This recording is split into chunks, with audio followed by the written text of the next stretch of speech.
Halo anak-anak, selamat pagi, salam sehat untuk kita semua. Bagaimana kabarnya hari ini nak? Ibu harap kabar anak-anak ibu semua dalam keadaan sehat dan tetap semangat dalam belajar. Nah anak-anak ibu, hari ini kita masih mempelajari tema 2 bermain di lingkunganku dengan subtema 1 bermain di lingkungan rumah pembelajaran kelima. Anak-anak ibu, bukalah buku tematik tema 2-mu dan dengarkan dengan baik penjelasan ibu guru. dari ibu guru. Oke nak, sekarang langsung saja kita ke materi. Bacalah teks percakapan berikut bersama temanmu. Perahu, bagaimana cara kamu berlayar? Kata si balon. Lalu perahu menjawab, dengan bantuan angin balon, kata si perahu. Angin, apa itu angin? Kata si balon. Angin itu udara yang bergerak. Kalau kamu, mengapa bisa menggelembung? Kata si perahu. Karena di dalam perutku juga ada udara perahu. Ketika udara itu ditiupkan, aku dapat menggelembung, kata balon. Berarti udara sama-sama berguna bagi kita, jawab si perahu. Nah, begitulah anak-anak isi percakapan antara balon dan perahu. Yang dimana balon ketika ditiupkan udara ke dalamnya dapat menggelembung. Nah, sedangkan perahu dapat bergerak karena adanya bantuan dari angin. Jadi anak-anak, kita juga sangat memerlukan udara. Dimana kalau kita bernapas, berarti kita membutuhkan oksigen atau O2. Dan jika kita mengeluarkan udara, itu disebut dengan karbon dioksida atau CO2. Jadi kita sangat memerlukan udara. Tulislah jawaban dari pertanyaan berikut berdasarkan teks percakapan di atas. Yang pertama, apa yang dibicarakan perahu kertas dengan balon? Yang dibicarakan mereka yaitu mereka membicarakan tentang udara dan angin. Yang kedua, mengapa balon bisa menggelembung? Karena di dalam balon ada udara, makanya balon tersebut bisa menggelembung. Yang ketiga, mengapa perahu kertas bisa berlayar jika diapungkan? Karena tertiup angin. Jadi perahu kertas dapat bergerak atau bisa berlayar karena ditiup angin, karena bantuan angin. Nah yang keempat, sebutkan beberapa benda yang memiliki sifat yang sama seperti balon, yaitu ban mobil yang berisi udara dan juga kantong plastik yang berisi udara. Nah ini kalau kantong plastik itu kita tiupkan atau kita isi udara, maka dia bisa menggelembung. Begitu juga dengan ban mobil. Ayo melakukan percobaan bersama-sama untuk mengetahui sifat benda gas. Nah anak-anak ibu, pada pembelajaran kita yang sebelumnya, kita sudah mempelajari sifat benda, sifat-sifat benda, yang dimana yang kita pelajari kemarin yaitu sifat-sifat benda padat dan benda cair. Nah sekarang kita akan mempelajari sifat-sifat benda gas melalui praktek atau percobaan yang kita lakukan bersama-sama. Coba kita perhatikan bersama ya anak-anak. Nah, untuk mengetahui sifat-sifat benda padat, kita melakukan sebuah percobaan yang dimana alat dan bahan yang diperlukan, yang pertama yaitu balon, yang kedua kantong plastik bening. Nah, anak-anak ibu juga bisa nanti mempraktekkannya di rumah dengan menyiapkan alat dan bahan dan juga nanti cara-caranya seperti yang ibu jelaskan ini ya nak. Nah, di sini kalau sudah kita menyiapkan alat dan bahannya dan cara kerjanya yaitu yang pertama, tiuplah balon sampai menggelembung. Kemudian ikat mulut balon dengan karet. Nah, kita ambillah balon tersebut, baru kita tiup balon sampai menggelembung. Kemudian kita ikat mulut balon dengan karet. Nah, yang kedua, tiuplah kantong plastik sampai mengembang. Selanjutnya ikat mulut plastik dengan karet. Nah, sama halnya tadi seperti balon anak-anak, kita meniup kantong plastik tersebut sampai menggelembung atau mengembang. Nah, yang selanjutnya kita ikat mulut plastik tersebut dengan karet. Nah, yang ketiga, amati bentuk balon dan kantong plastik tersebut. Bagaimanakah bentuk balon dan kantong plastik? Nah, setelah kita meniup balon dan kantong plastik, bagaimanakah bentuk kantong dan balon tersebut? Apakah berubah bentuk? Ya, dari hasil yang kita amati, anak-anak, bahwa balon dan kantong plastik tersebut setelah kita isi atau kita tiup udara ke dalamnya, maka berubah bentuk. Bentuknya seperti balon dan kantong plastik.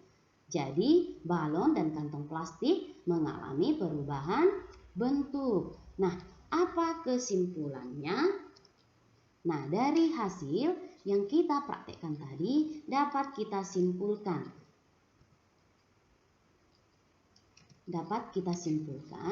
Yang dimana yang pertama, balon dan plastik adalah benda padat. Nah, ingat anak-anak, kalau balon dan plastik itu adalah benda padat. Yang kedua, balon dan plastik jika ditiup akan menggelembung dan di dalamnya ada gas atau udara. Nah, jadi balon dan plastik jika ditiup akan mengembang maupun menggelembung dan di dalamnya ada gas atau udara. Jadi balon ini bisa menggelembung dan plastik bisa mengembang karena di dalamnya ada udara atau gas. Nah, yang ketiga, sifat benda gas adalah bentuknya berubah-ubah sesuai bentuk wadah atau tempatnya. Jadi, anak-anak, sifat benda gas itu yaitu bentuknya selalu berubah-ubah sesuai bentuk wadah atau tempatnya. Jadi, kalau balon kita tiupkan udara ke dalam balon, maka bentuknya akan seperti balon. Jika udara kita tiupkan ke dalam kantong plastik, maka bentuknya seperti kantong plastik. Jadi sifat benda gas itu bentuknya berubah-ubah sesuai wadah yang ditempatinya. Nah, seperti itulah anak-anak hasil kesimpulan kita tadi.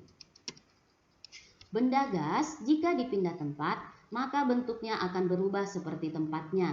Jika gas dimasukkan ke dalam balon, maka bentuknya seperti balon.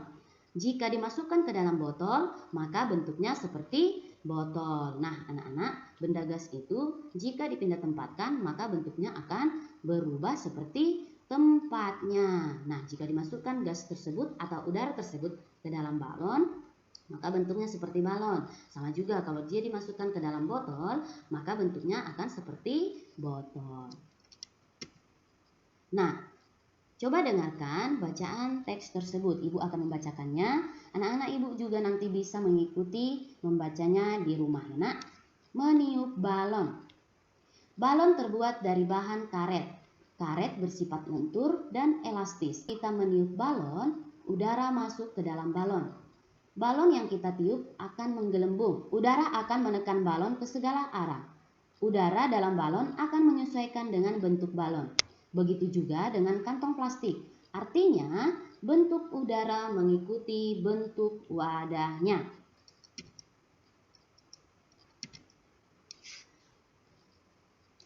Benny berjanji akan bermain pistol air dengan Edo. Sambil menunggu Edo datang, Benny mengisi pistol mainannya dengan air. Bu, dulu ibu pernah bilang kalau air itu termasuk benda cair. Apa yang dimaksud dengan benda cair, Bu? Kata si Benny. Lalu ibu menjawab, benda cair itu benda yang memiliki volume yang tetap, tetapi bentuknya berubah-ubah sesuai dengan tempat atau wadahnya. Contohnya air, minyak, dan sirup. Coba Benny perhatikan, bagaimana bentuk air setelah dimasukkan ke dalam pistol mainan itu? Jawab si ibu. Nah, anak-anak, benda cair itu adalah benda yang memiliki volume yang tetap, tetapi bentuknya berubah-ubah sesuai dengan tempat atau wadahnya.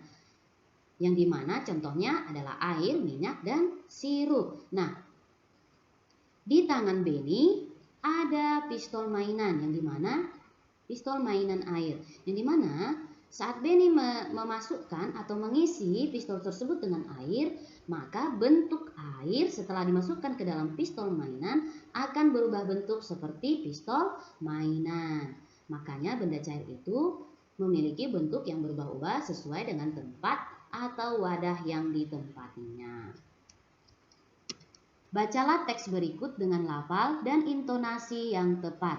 Nah, anak-anak, pada saat kita membaca bacaan teks tersebut, kita membaca dengan lafal dan intonasi yang tepat. Yang dimana pada saat kita membaca, kita harus memperhatikan titik dan koma. Nah, kalau ada koma seperti ini, berarti kita harus berhenti sejenak, baru kita lanjutkan membaca. Nah, pada saat ada tanda titik, berarti kita harus berhenti. Nah, coba dengarkan, Ibu Guru akan membacakan wujud benda. Anak-anak ibu juga nanti bisa mengikuti membaca di rumah. Wujud benda. Dilihat dari wujudnya, benda dapat dibedakan menjadi 3. Ada benda padat, benda cair, dan benda gas. Benda padat adalah benda yang memiliki bentuk dan ukuran yang tetap. Contohnya kelereng, batu, dan pensil. Benda cair adalah benda yang memiliki ukuran yang tetap, tetapi bentuknya berubah-ubah sesuai dengan tempat atau wadahnya. Contohnya sirup dalam botol, teh dalam gelas, dan air minum dalam cangkir.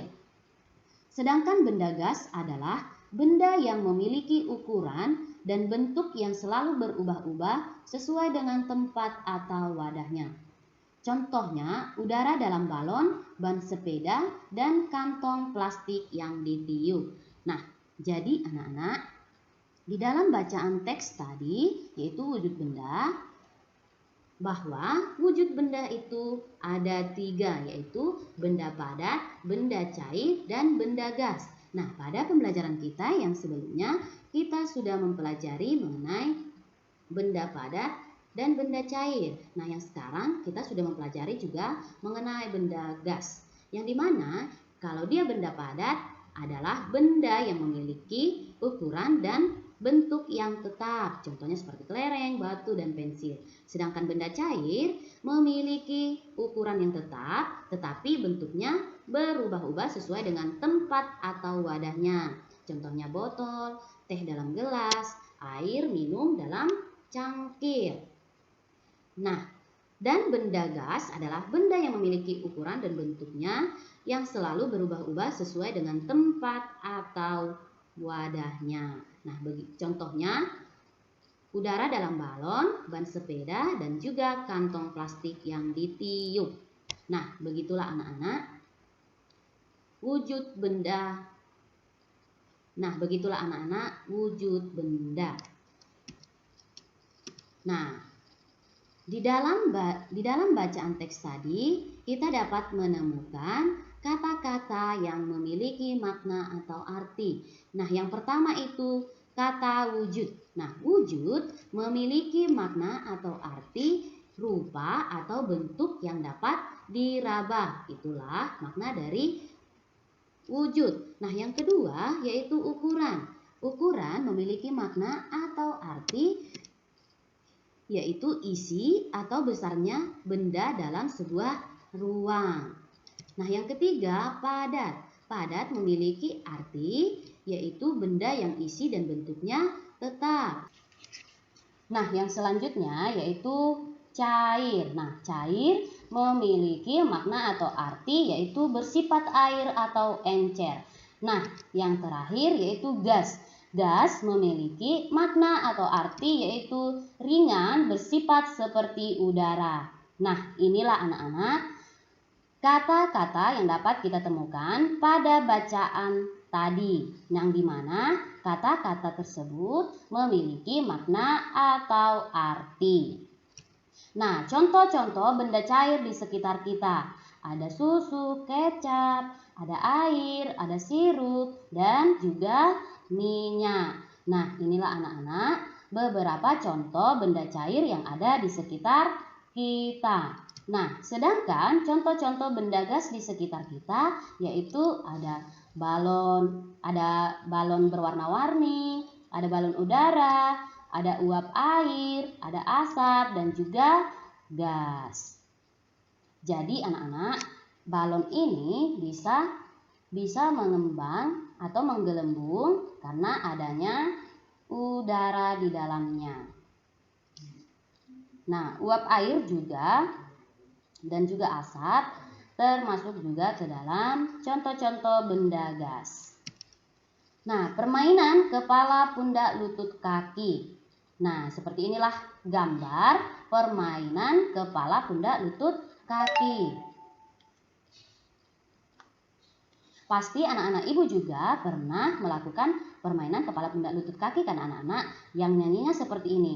Kepala, pundak, lutut, kaki, kepala, pundak, lutut, kaki. Nah, seperti itu kalau kita seperti itu lagu kalau kita menyanyikan permainan kepala, pundak, lutut, kaki.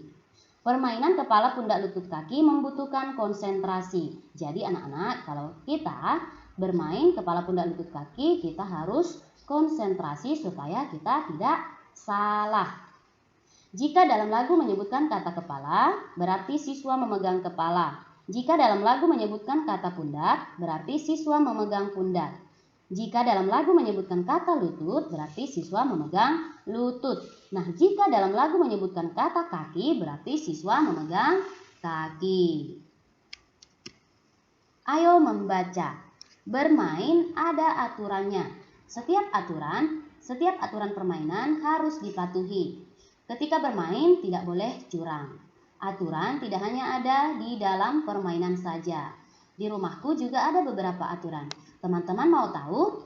Nah, jadi anak-anak, di dalam permainan juga ada aturannya, yang dimana setiap aturan dalam permainan harus dipatuhi oleh semua orang yang ikut dalam permainan tersebut. Nah, ketika bermain juga kita tidak boleh bermain dengan curang.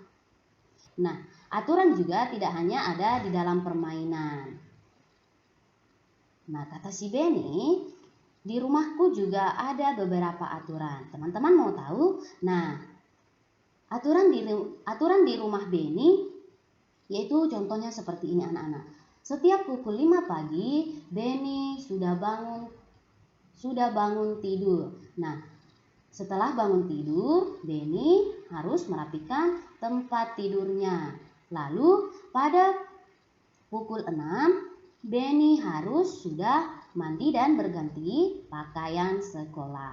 Nah, seperti itulah anak-anak contoh peraturan yang ada di rumah Benny. Pasti juga anak-anak ibu di rumah memiliki aturan yang berbeda-beda. Jadi setiap aturan itu anak-anak harus kita patuhi. Aturan ada di mana-mana. Aturan berlaku di rumah, di sekolah, dan di masyarakat. Aturan berguna untuk mengatur kehidupan. Aturan di rumah wajib ditaati oleh semua anggota keluarga. Aturan dalam bermain juga wajib ditaati oleh semua anggota yang ikut dalam permainan. Apa yang terjadi kalau kita tidak mematuhi aturan? Jadi anak-anak, aturan itu ada di mana-mana.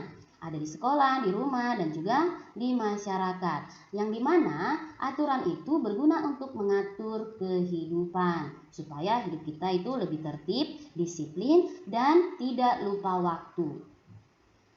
Aturan di rumah maupun di sekolah dan di masyarakat wajib ditaati oleh semua anggota keluarga, warga sekolah, dan juga warga di masyarakat.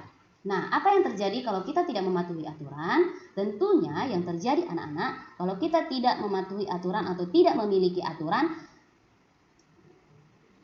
hidup kita akan kacau, berantakan, tidak beraturan, dan juga tidak tertib dan tidak disiplin serta lupa waktu. Nah, itulah yang terjadi kalau kita tidak mematuhi aturan dan tidak memiliki aturan. Berilah tanda centang pada kolom yang sesuai.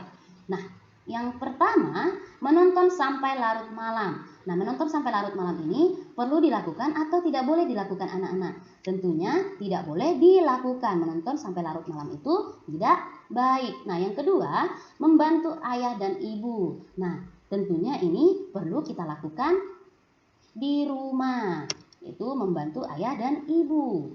Nah, yang ketiga, mengerjakan PR. Nah, mengerjakan PR ini juga perlu kita lakukan supaya PR kita tidak menumpuk anak-anak. Supaya PR kita tidak menumpuk, maka kalau satu hari ini ada PR langsung kita kerjakan. Nah, yang keempat, bermain dengan curang. Apakah ini harus kita lakukan atau tidak boleh kita lakukan anak-anak? Tentunya ini tidak boleh kita lakukan. Bermain dengan curang itu tidak boleh kita lakukan di dalam sebuah permainan. Nah, yang kelima, minta izin kepada orang tua bila akan bepergian. Nah, ini juga perlu kita lakukan. Yang dimana minta izin kepada orang tua pada saat kita akan pergi, entah ke rumah teman kita untuk bermain, kita harus meminta izin terlebih dahulu kepada orang tua kita supaya orang tua kita tidak cemas dan tidak khawatir kepada kita. Nah, sampai disinilah anak-anak pembelajaran kita hari ini. Apabila pada pembelajaran kita hari ini ada materi pembelajaran yang kurang dipahami dan kurang dimengerti, boleh ditanyakan ibu secara pribadi lewat WA atau boleh juga ditelepon ibu guru ya nak. Nah, supaya kamu terus mengingat pembelajaran kita, kamu harus mengulang-ulang, membaca dan menonton video pembelajaran yang ibu berikan. Nah, sekarang anak-anak tugasmu di rumah ada 2. Nah, yang pertama itu kamu mengamati satu buah karet gelang. Nah, setelah kamu amati, kamu jelaskanlah bagaimana bentuk, warna, permukaan, dan kegunaannya dari hasil pengamatanmu. Nah, yang kedua, tulislah kembali lirik lagu Berdayung, lalu berilah tanda lingkaran dan setengah lingkaran untuk menandakan nada 1 ketuk dan 2 ketuk. Nah, ini juga anak-anak, pada pembelajaran kita yang sebelumnya, Ibu sudah menjelaskan bagaimana kita menandai nada yang 1 ketuk dan 2 ketuk dengan tanda lingkaran dan setengah. Nah, tulislah tugasmu ini di buku latihan tematikmu. Biasakan tulis soal, langsung jawab ya anak-anak Ibu. Tulisannya harus tulisan tegak bersambung, yang rapi dan bersih. Oke anak-anak Ibu, tetap semangat belajar di rumah dan jangan lupa mengerjakan PR-nya. Oke, dan juga tetap jaga kesehatan. Baiklah anak-anak Ibu, cukup sekian pembelajaran kita hari